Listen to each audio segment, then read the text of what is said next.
Welcome to the Sports World with Patrick. Today I am here with two distinguished guests of the International Ice Hockey Federation, Kim Pedersen and Kalle Valiaho. Our two distinguished guests are both the sports and the development directors at the IIHF. Kim is a predominant leader in the world of ice hockey, serving as a key figure within the IHF. His experience and dedication have contributed significantly to the development and to the sports and development of the sport on the global scale. Kalle is also a respected member of the IHF, having an instrumental role in advancing the federation's initiatives with focus on the development. As the development director, Kelly's work continues to have a lasting impact on ice hockey worldwide. So, thank you for coming to the podcast today, Kim and Kelly. I do have this question for you guys. Sort of, can you guys share a little bit about the roles and responsibilities that you guys have, both as the sports director and as the development director at the IHF? I start, Kalle. Sure. Sure. I think in many ways you could say sport development is really connected, but also quite important that you have both sport and development focus. So I think our division in the IHF is the sport department is maybe more focusing on sport as it is now, whereas development maybe reaches it a little bit more into the future and how is our sport going to be in the next 10, 20 years. My responsibilities is really centered around overseeing our sport operations for the vast amount of events that we run every season. We run, of course, our top championships, World Men's, World Women's, World Men's 20, which are by far the biggest three. But in addition to that, there is, I think last year we ran 42, 45 events. So there's a lot of operational overview and oversight over these things on the sports side. On the event side, we have an event department that handles that part. Perfect. So my role as a development director is to help our 84 members to develop the sport. So there you go with the development and sport together. So that's our role. So think about how do we help our federations and how our members or national associations and how they help their members. So let's say how now I'm here in Switzerland at the moment in our office. So let's say that our job is to help the Swiss Ice Hockey Federation, and then their job is to help their members, and most likely are the clubs. So kind of like making sure that our countries have all the necessary tools, information, knowledge, how to build their programs in the country, and making sure that building from the basement, so getting the kids involved with hockey, so recruiting the boys and girls to try hockey and basically building the foundation. So that's what we are working at the moment. So different programs and think about how do we get the knowledge and how do we share the information with between. And then, Kyle, I did also have this question: does the development team or the development side of the department does that also go into? Because I know more recently the IHF added Kenya as a new team, as a new member. Does the development part sort of help with that also? So basically, when the country X wants to be part of the IIHF, then the first connection point is our legal department. So they provide all the necessary documentation that the country needs to submit for us to go in the process to be a member. And then, of course, there are some documents that us as a development department we oversee and we see and check those out. But most likely, it's more legal, not legal documents, but that kind of documents are legal is going through that. Do you have the recommendation, or not the recommendation, but if the NOC, local NOC has actually recognized your federation as the part who runs ice hockey and these kind of type of things. So that goes more in the legal.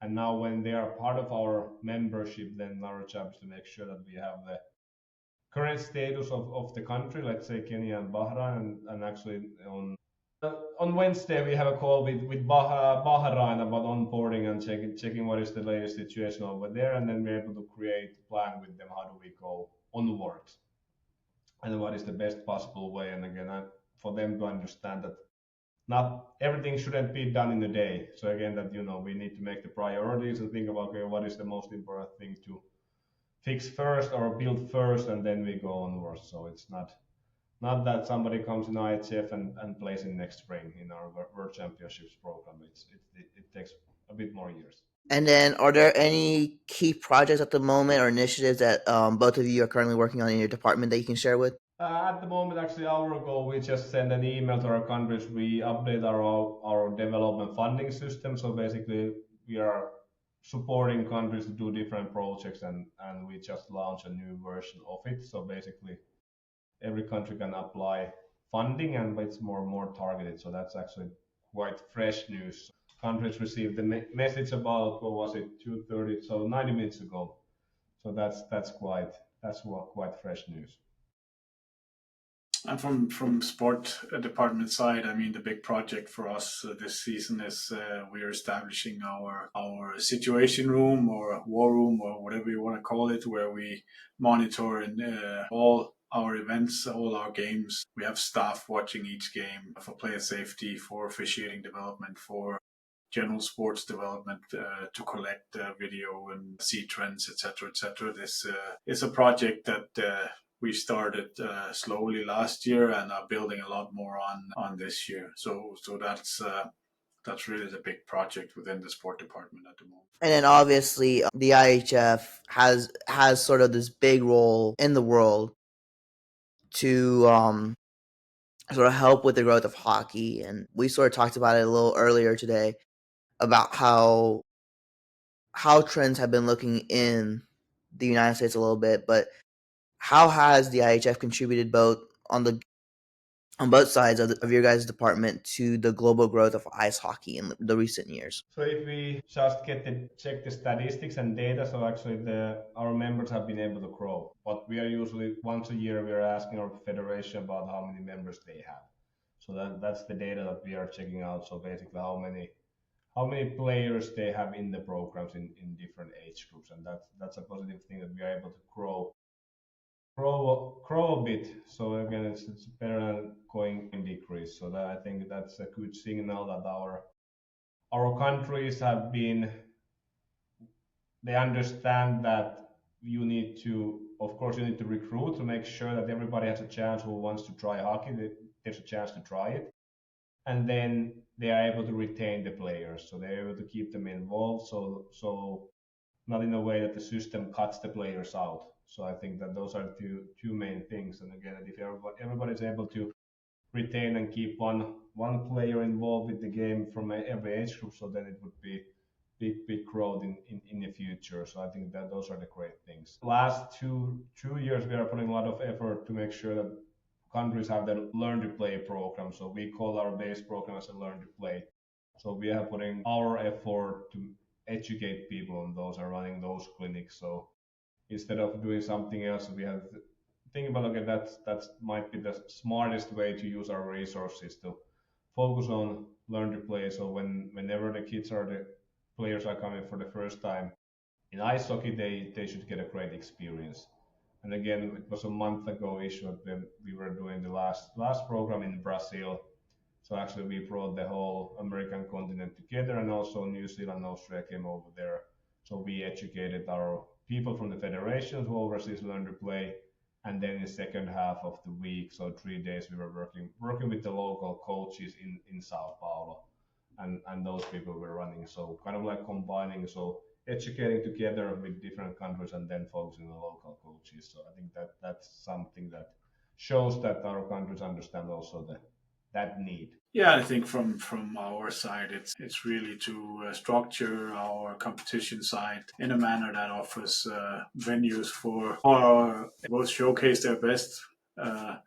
To showcase their best and give the players an opportunity to also play in a structure that makes sense for both development and growth in their particular sort of neck of the woods. And then obviously, I know hockey's a pretty expensive sport around the world, and in some cases, it's harder for players to stay in the sport for a long time. So, what are sort of the biggest challenges in developing hockey programs in emerging markets at the moment? Yeah, I think as you said it, hockey is because you create the ice and then you travel, depends on the country how much you travel, that those are the biggest cost usually. And not too many countries have the system where community or a city or country provides the ice time. So that's usually the case. And again, that I think the one thing on those countries when you have only one or two ice sheets of ice is to make sure that you use that ice well enough. Instead of having only 15 skaters on the ice, if you have the Olympic size rink or North American size rink, you can put 50 kids on the ice to practice and play. So make sure that you have enough people on the ice. So it's not, so you shouldn't think about too much how the pros are doing, having 20 skaters and two goalies on the ice. But again, think about, well, how do you do it the most possible, best way of running your practice or running the game, and making sure that everybody gets good experiences. And then again, one thing, how do you sell your product in a community? Because I think now today's trend is that if you're doing a good job for it with youth and doing the right thing with good values, you're able to make it's easier to get some sponsors, to support your program. So I think those are the aspects of the game. And I know, Kim, you said that on the game side, you guys sort of plan these events. Are there any current plans that you can share that where maybe there's a tournament being held in a developing country at the moment? I mean, from the top of my head, I don't know, but we are playing soon 23B, I think, in Bangkok, Thailand. We just played in Brazil, as Kalle said, with our new product, Small Ice 3-on-3. We plan to come back to South America in the spring with another 3-on-3 small ice event in Argentina. December to January is really the month of World Juniors, or as we call them, and World Women's 18. So there we go from, we play in Ottawa, as you most likely are aware, to down to Bangkok on the 20th. And we have our top event for World Women's 18 is in Finland this year, and I think we reached down to Division 3 this year, which is, as I remember, in Croatia, with 4 new nations there on the World Women's 18 side. So it's truly a global sport, which is to some extent also the challenge in, as Kalle said, there's a challenge to equip people at the equipment price, but we also have a lot of traveling going on because we are geographically very, very spread out. And then, how does the work that you guys have at the IHF, has there been the work that you guys have in your guys' position? How has that helped sort of the IHF improve the accessibility and popularity of ice hockey around the world? I guess the popularity comes down that people see and understand the reason why you should bring your kid to play. I think again to make sure that it's training is age appropriate. People who are surrounding with the programs are educated, so they know what they should do, what kind of environment should be for the under 8s or under 10s or under 12. We have been working with our integrity program again last year, so again making sure that our people who are part of the game, they know what is their role and what their responsibilities. So they just don't think that they know that, making sure that they also know. Of course, you have smaller countries, bigger countries, of course, making sure that everybody has the same information inside the countries. It's a challenge, but at least that's the part of, or the way that we are going. So making sure that every country gets the same information. So, and again, they have a chance to access for the everything what we have. So there's no secrets in the way. And then, how does the IHF sort of support the youth hockey and grassroots initiatives worldwide with the game? So basically, as I explained about the Learn to Play, so that's our base program. So that's the grassroots program. So we have been running these clinics, so making sure that actually now we just finished the Sao Paulo. So we went all the continents through. So we had 2 clinics in Asia, dividing Asia in 2. Then we did 1 in Europe and Africa, and then 1 in America. So educating people who overseas Learn to Play at home. So we educate them, and it's not just that what to do on the ice. It's a lot of other things too. So making sure what is age appropriate training, how can you run recruitment campaigns and these kind of things. So making sure that again that our countries have the knowledge that and understanding that you should put all the effort, or making sure that the foundation is growing. as a New Zealand, not the biggest hockey country, but they have been putting a lot of effort for growing the numbers, and they are able to grow the whole time because they're able to get more and more kids to try hockey and stay involved with the game. Whereas not just trying to recruit the adult senior players who just quit playing and make sure that they play in the rec hockey. But that's also important. But again, that putting effort, building the base, so then in the future you might have more players to choose to your national team, and then it comes to our events. Yeah, and again on the competition side, I guess for us it's a matter together with development to structure our sort of array of tournaments that we don't set up any of our M&As to play at a level where it would discourage them to return to play. I mean, there's not much growth or learning in joining a division or a competition where you every day or every game you lose with 30 plus goals. So we're working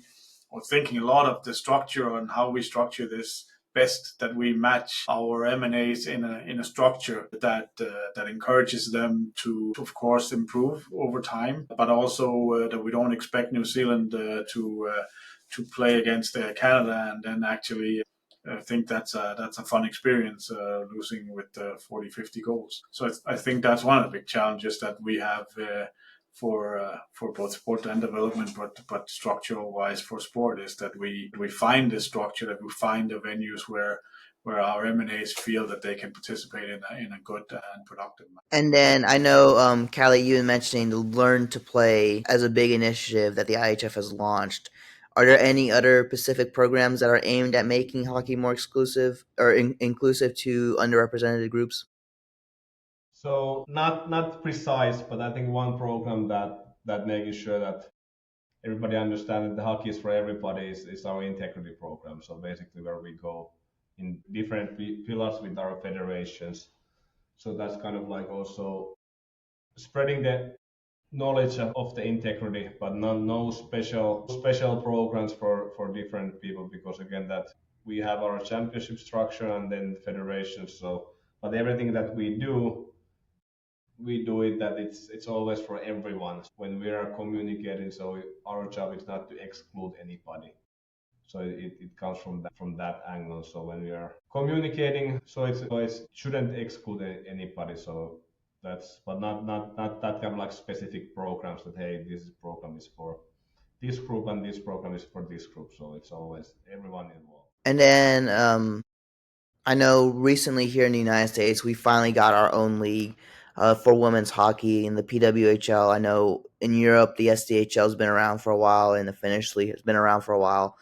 So are there any steps the IHF is taking to promote the growth of women's hockey globally? I think the IHF has over the last many years invested a great deal of funds in women's hockey development, both on the development side, but also on the top level side. We are having a lot of women's hockey, both recruitment, retention, education activities. We feature, I think, every 2 or 3 years this high performance camp. We're trying to make and succeeding, I think, in making the World Women's Championship much more competitive than it's been prior. Also on club sides, STHL is of course the prime example of a league that is traveling very fast towards professional atmosphere and professional situation for the athletes.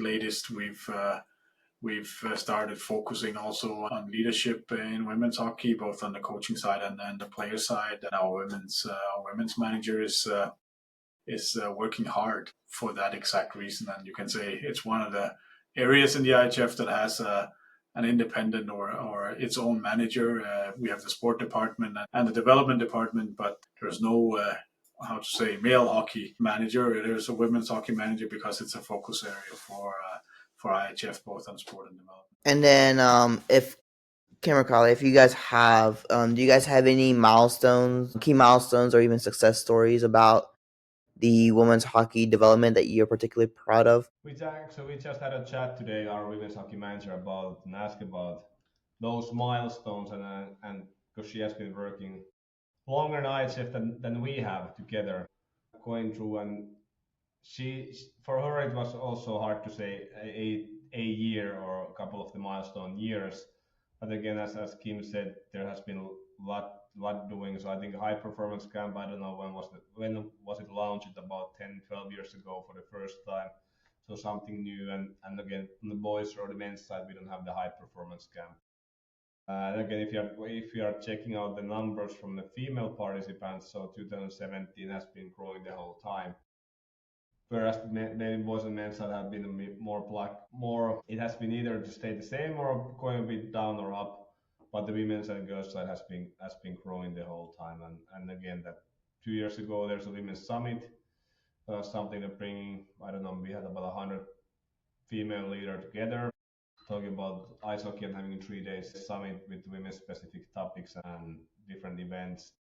I think was it 2003 women's campaign. We had it Inspire the Next. That was a big promotional campaign, and I think that did a lot of good things for women's hockey. And of course, every year we do Global Girls Game and World Girls Ice Hockey Weekend to recruit and promote girls games. So there's a lot of different things going yearly. Yeah, and again, for me, one of the biggest successes is I think the development of or the lessening of the disparity in the top event. I think we saw in Utica again, Canada and US, of course, are still the big sisters in the family, but I think we see immense improvement from the Czechs, from the Swedes again, the Finns. And maybe at just a level lower, you have China, you have Germany, you have Japan. It's getting to be a really good competition. I feel that you go down a division and go to Division 1A. It's also extremely competitive games that are being played, and I think also how we present the sport of women's hockey. I think the tournament that we played in Shenzhen in China was maybe a new milestone in production quality for World Women's 1A tournament, huge arena, a lot of spectators. I think it's women's hockey is a growing game, and that for me is a milestone in itself. And then, obviously, Kim, you work on the game side. So, how do the major tournaments like the IIHF World Championship or the World Juniors, how does that impact the development of hockey worldwide? I think it's a little bit multifaceted. Of course, if we play the World Championship, we take the best players that we can get and put them together in a tournament. Is definitely an inspirational. It's an inspirational value for hockey globally.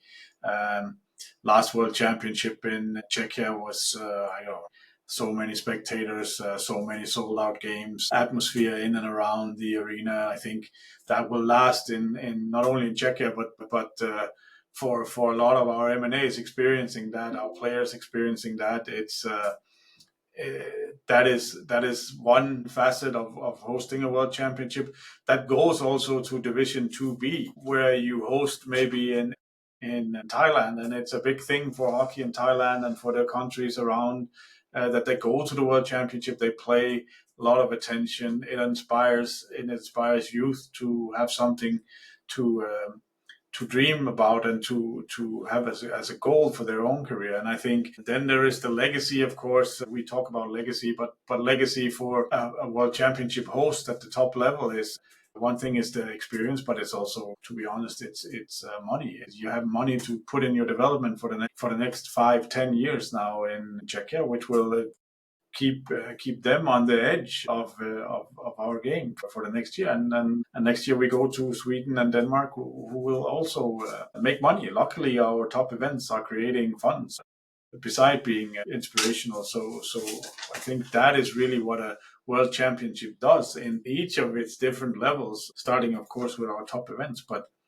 there's so much to gain from hosting a world championship on the player side, but also on our staff side, the staff in Thailand, the togetherness that you have about hosting a tournament, that you pull in extra new people maybe that's never been into hockey before, and that they can be used as volunteers going forward. So that's how I see World Championship on the different. And I think, when we get a new host and they do a good job, so the people who are living on the country might get actually attention about that. Hey, ice hockey, maybe they haven't ever heard about it, they're able to see it, so they get access to see the game. So I think that's again promoting the game locally and making sure that people knows what is ice hockey. as you mentioned that we got just 2 new members, Bahrain and Kenya. So I never been in those countries, but I would say the majority of the people who live there, they don't know about what is ice hockey all about. But again, if they someday will host it, so then people are able to see the game. And then Kim, if you can sort of, I don't know how much you sort of plan with the events department, but can you share any of the behind the scene insights on how the IHF events, like the World Championship or even the World Juniors, are organized to benefit both the players and fans? Yeah, I can say that the way that the IHF is structured is really that the hosting itself is a majority organizer thing. The World Juniors now is hosted by Hockey Canada and their event department, and we are really just there not to oversee, but we are there to support and control that we are delivering what we're supposed to deliver. So it's really a circle of life for our big events. Is we finish one and then basically the next one starts, or it's a loop over for more years than one. So we've been working now since we were in Czechia. We started work a year before Czechia with Sweden and Denmark, and we're already working with Switzerland 26 and actually also with Germany 27. So that is sort of, we ensure that the knowledge is transferred from one event to another. We ensure that we keep the standard that we want to have from our different departments, from our different stakeholders. That's really the job of the IHF. And then, of course, when we get there and when we go to Ottawa now, that we make sure also that the circus is playing for the 12 days that we are there. And then, what role does sustainability play in the IHF's development projects and tournaments? I can talk about the project, and Kim can mention about the tournaments. Basically, when we are planning that we do something, a project or program or education, we are going in the way that we teach our federation to that we are able to educate you, so it would be a sustainable way of staying. The knowledge would stay in the country, not like IHF would always come year by year to educate your coaches. It's about educating people inside the federation so they have the knowledge. It might take longer time, but we see that it's a more permanent way of making sure that the programs are running in the country, because we cannot be there in one country every day or every week. But those people who are running the programs, they are there. So basically, you think about that. How do we bring people together, and then how do we make sure that they have the knowledge of running the program? So think about that sustainability from that angle. It's a long lasting inside the country, because it would be maybe easier and faster for us that we would go and educate all the coaches, do it year by year. But again, as we know, coaches are changing. So the regular coach stays involved with the games for X amount of years, and new people are coming in. So again, that our job is not to educate every coach. Our job is to educate people who educate coaches at home. So that's kind of like sustainable way. And whenever we provide funding for our federation to run the project, the one part is sustainable way. So if we give the seed money for it to build something up, there should be a way that they're able to then do it by themselves at the end. So having like sustainability, so we don't put always same amount of money for the same similar project for same country. So then it's not sustainable way. So basically, again, we are able to help them out to launch it, and then they should be able to run it at the end. Yeah, and on the tournament side, it sounds a little bit silly maybe, but we know that hockey is not always the most sustainable sport in regards to us having to play on artificial ice. So we look a lot on our hosts and expect them to come up with sustainability ideas when we host. Sustainability for us is also, as I talked or told earlier, is to look at how long do we travel to play our event. So we're looking at restructuring maybe some of our events in a more regional manner. And finally, I guess we are also not that it's going to happen tomorrow, but we're also looking a lot into artificial ice. What is the possibilities of artificial or plastic ice, if we can call it that? Where can we use it? Can we use it to maybe do all year? Is there some markets where we would say, hey, we know that you take the ice off April, May, but maybe we put up plastic ice or from May to July, so that we have venues where we can practice over the summer.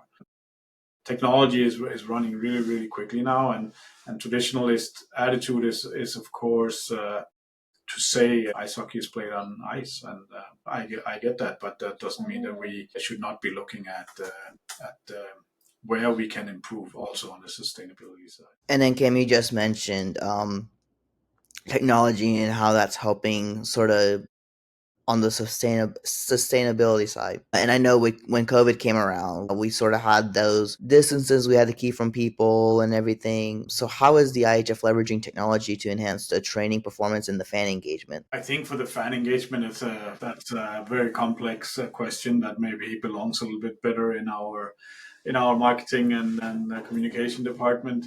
I know that they're working a lot on all kinds of stuff. Technology-wise, sport-wise, we are utilizing a lot of different technologies, and sometimes you ask yourself, is it a little bit too much, or everything with video review with AI that you can do. You can almost play the game without players. At some point, and I think that one of the things that we are trying to do from the sports side, anyways, is to find the right balance in where do we utilize technology, where do we live with the human factor, and where do we want to put in technology, because it can get, for me anyways, it can get a little bit too clinical also, that everything has to be checked, rechecked, and double checked. I think we want, of course, the right decisions to be made. We want to do the right things, but we also want the spontaneous joy of scoring a goal that does not necessarily is delayed by 4 minutes of review of everything possible before a goal is scored. So I think for me, from a sports side, that is the big challenge with technology at the moment, is to find this balance. Is where do we use it, and where do we say we don't use it? We are playing hockey. Hockey is a game of emotions, and we want to keep that. And then for both of you, Kalle and Kim, I just sort of do have this question. So what inspired you guys to pursue a career in sports and in the and in the sports department and in the development department, and how did you come to work within the IHF? So my work history comes from Finnish Ice Hockey Federation. So I was working there 13 years, overseeing our youth programs over there and running our regional coaches team. So that our job was actually think about and execute the player development, club development, coach development in the clubs. So that's what I was doing last 13 years before coming to work in the International Ice Hockey Federation. So I've been basically working in the like a sport development area, like where do we think that, how to set up the best environment in the club. Again, every single player, most likely, and every single coach, they're working in the club level. So if the club wants to be successful, the environment needs to be successful. So basically, I've been working on that area a lot, and then 13 years with one organization, now having a chance to see the international and do it at the international level with the different cultures. So that's a good new challenge for me. So I really appreciate this opportunity to work with IHF and got this chance to do it.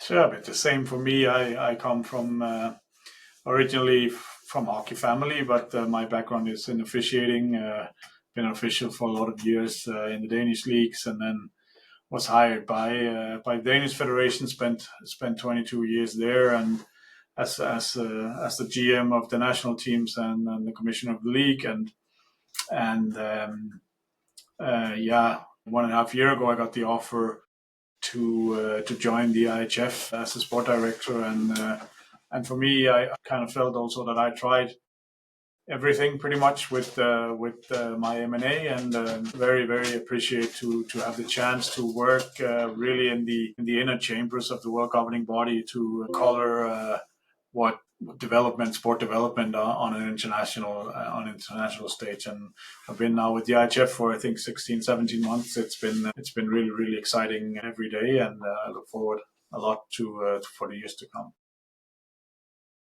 And then what has been the most rewarding aspect of your work with the IHF so far? I have to say the people and different cultures. Getting 84 members, so you have 84 different cultures and then 80 different culture for the people. So working with those people, I think that has been the best thing from my side. So kind of like every situation is so unique and every person is so unique. So that has been the best rewarding aspect from last 2.5 years. Yeah, I agree with Kalle. It's a boring answer. It's much the same. It is really the people that you work with. It's been for me. It's been very rewarding to experience some of my colleagues around the world now in a from a different chair, from a different role. But just to see really the family feeling that there is around our membership from big to small. That's extremely rewarding for me as well. And then what advice would you give to young athletes or aspiring professionals that are looking to sort of make an impact in the world of hockey? That's a good question. I guess I think for the young athletes, make sure that understand that everyone is potential. So kind of like if you have your dreams, so follow your dreams. So don't give up on your dreams. I think that would be the number one thing to say. I was fascinating study with Swedish Ice Hockey Federation. They were studying their ex-NHL players. What is the common thing? And the common thing for those NHL players from Sweden is that nobody quit playing. So different pathways to follow your dreams and succeeding your goals.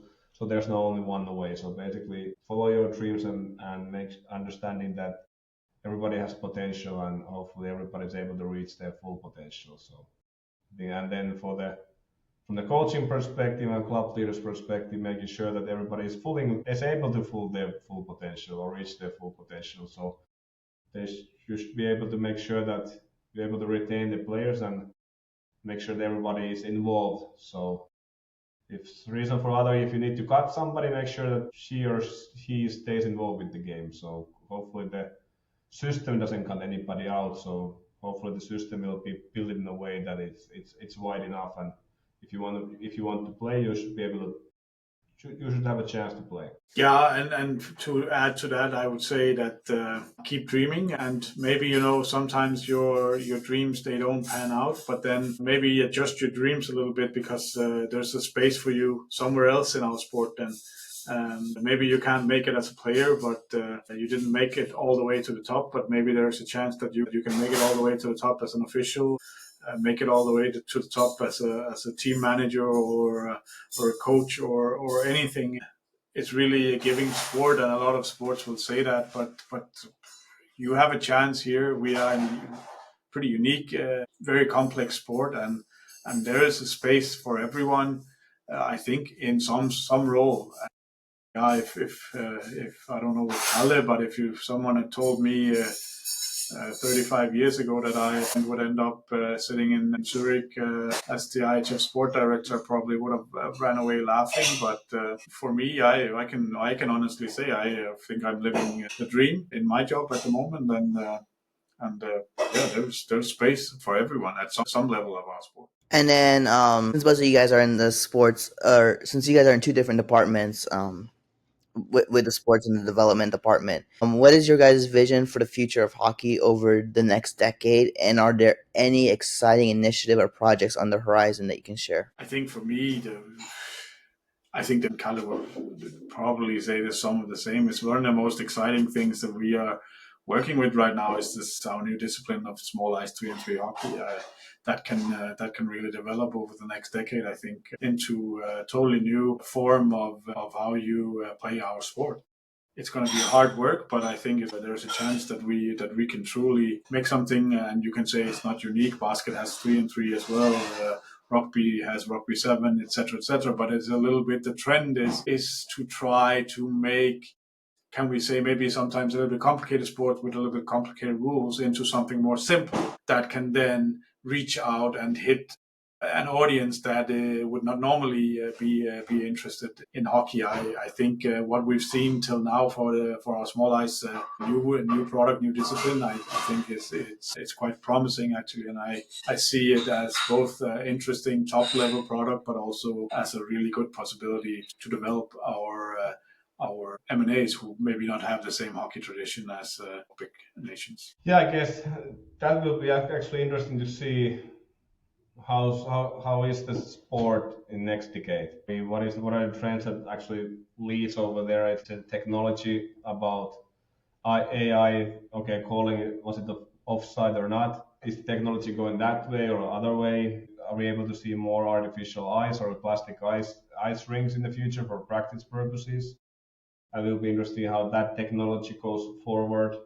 How the 3-on-3, would that be a solution for our smaller countries to make sure that you have a smaller size rink? You don't need to build as size rink as we know at the moment with the smaller spectators, make sure that everybody's able to play. Maybe it's less cost over there. So that's something that is really interesting to see, like, what is driving in the future. And then I just hope that we make sure that everybody is able to get the access. And then Kim, this new 3-on-3, this could be coming to the Olympics, correct? At one point. That's the goal, anyways. That it does reach the Olympics. We're working hard to see if we can get it into 2030, and if not there, then 2034 in the States. IOC is positive. Our hosts are positive, but there's of course a lot of work to take a sport that doesn't really exist at the moment into an Olympic Games. So our 3-on-3 manager is working really hard on that. We are supporting him where we can, and it would be exciting to see a new team ice sport in the Olympics for me. There's not a lot, and I think with the number of athletes and we have in hockey, we could do with another discipline. And then, Kalle and Kim, if you could sort of just leave our listeners with one key takeaway about the IIHF's role in the hockey development, what would it be? What would be the key takeaway? I guess one thing is that somebody is using the metaphor that our job is to, from development side, teach people how to fish so they're able to fish at home, or teaching people how to stand with their own feet. They won't fall down if they're leaning towards to us. So I think that's a takeaway. So make sure it's a sustainable way and people learn how to use the tools and how to build and update their program. So I think that would be from my side as a key takeaway. Yeah, for me as well, some of the same. Provide accessibility, provide level playing field, make sure that our sport is governed in a way that creates a good, sportive, safe atmosphere for our athletes and our young athletes to come and enjoy playing the best sport in the world. And Kalle and Kim, I do want to thank you guys for coming onto the podcast today. Obviously, you guys have given a very good sort of vision of what the IIHF does for the world to all of our listeners. So I do want to thank you guys for being on the podcast. I want to say I can't wait to be at my first World Championship in a few years. We'll see. Waiting to see which one I want to go to. I've been picking and choosing, and I don't know. I'm looking at a few, so we'll see when that happens. Yeah, thanks, Patrick. Yeah, if you're in the States, so now in April we'll be in Texas, Frisco under 18s for the men's, and then a year later World Juniors will be in Minnesota. So at least those are a couple of events are close by. I did almost, because I go to Detroit, and that's where USA Hockey has their own rink, and I've been going to the World Junior Showcase forever, but I was like, oh man, maybe I should go to Windsor this time. I was like, oh wait, there's nothing there, man.